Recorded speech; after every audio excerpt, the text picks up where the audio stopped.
जय श्री कृष्ण। तो अब तक हम लोगों ने जो है एक्सपोनेंट्स जो पावर में आते हैं पावर, उनका मल्टीप्लिकेशन कैसे करना है या फिर निगेटिव इंटीजर्स हैं उनका जो है पावर कैसे लेना है, ये हम लोगों ने प्रीवियस वीडियोस में पढ़ा था। अब जो है हम लोग जो है जैसे किसी जो है पावर्स की संख्या को डिवाइड करना हो तो उसके लिए हम कौन सा सूत्र इस्तेमाल करेंगे उस पर आते हैं। जैसे कि मान लीजिए हमारे पास a की पावर m और a की पावर n है, तो ये सूत्र बताता है a की पावर m माइनस n होता है। अब इसको मत भूलिएगा।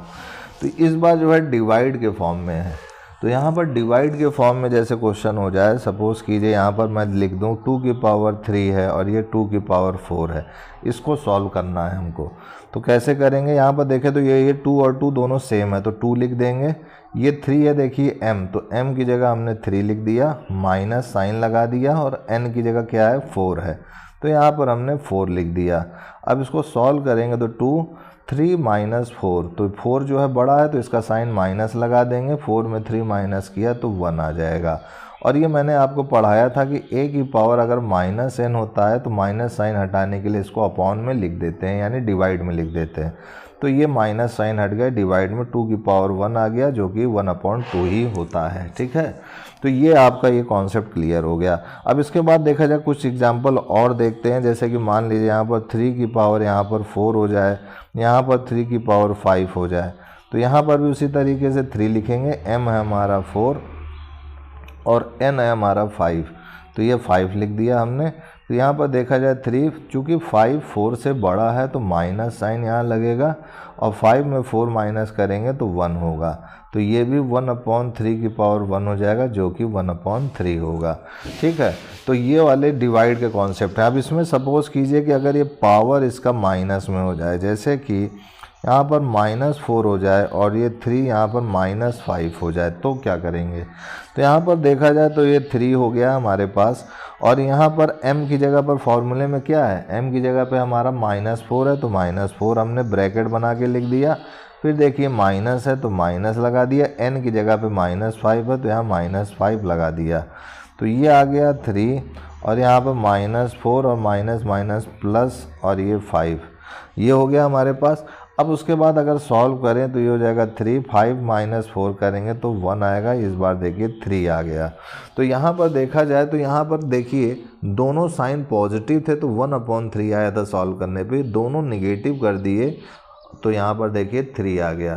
तो ये वाला कॉन्सेप्ट भी आपको क्लियर हो गया होगा। एक क्वेश्चन और देखते हैं। जैसे कि मान लीजिए हमारा इस बार है 4 की पावर 4 और यहाँ पर 4 की पावर 5 है, इसको अगर सॉल्व करना है तो कैसे करेंगे। तो यहाँ पर भी उसी तरीके से 4 है, ये m है तो 4 लिखेंगे, और n है यहाँ पर 5 तो 5 लिखेंगे। तो 4 की पावर 4 माइनस 5, तो 5 जो है बड़ा है 4 से तो माइनस साइन लग जाएगा, 5 में 4 माइनस करेंगे तो ये हमारा क्या हो जाएगा 1 हो जाएगा। तो ये हो जाएगा हमारे पास 1/4।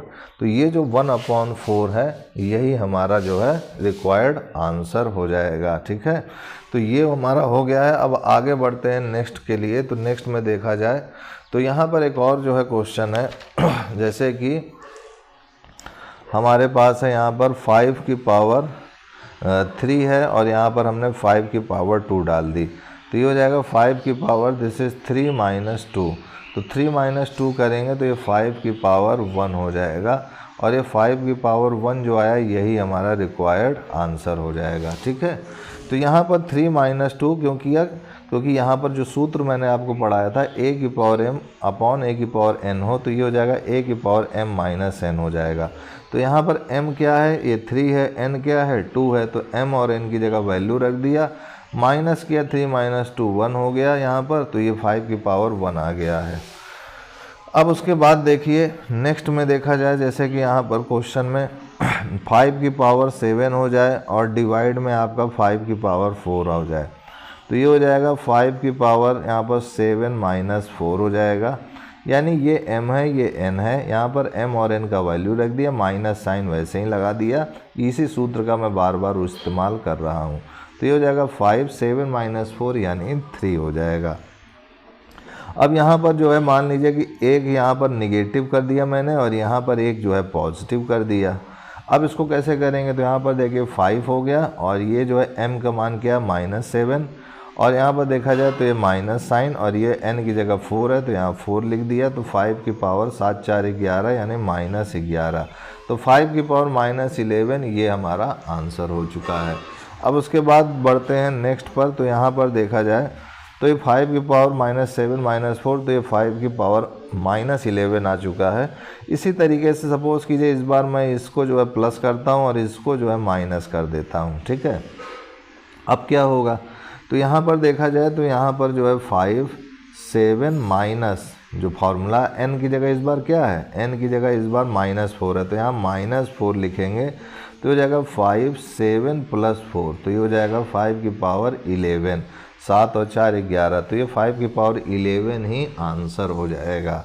अब उसके बाद देखिए अगर नेक्स्ट क्वेश्चन में अगर देखें तो यहाँ पर अगर इस बार 5 की पावर 7 है और यहाँ पर अगर मैं ले लूँ 5 की पावर माइनस केवल 7 ले लेता हूँ, ठीक है, दोनों सेम ले लिया।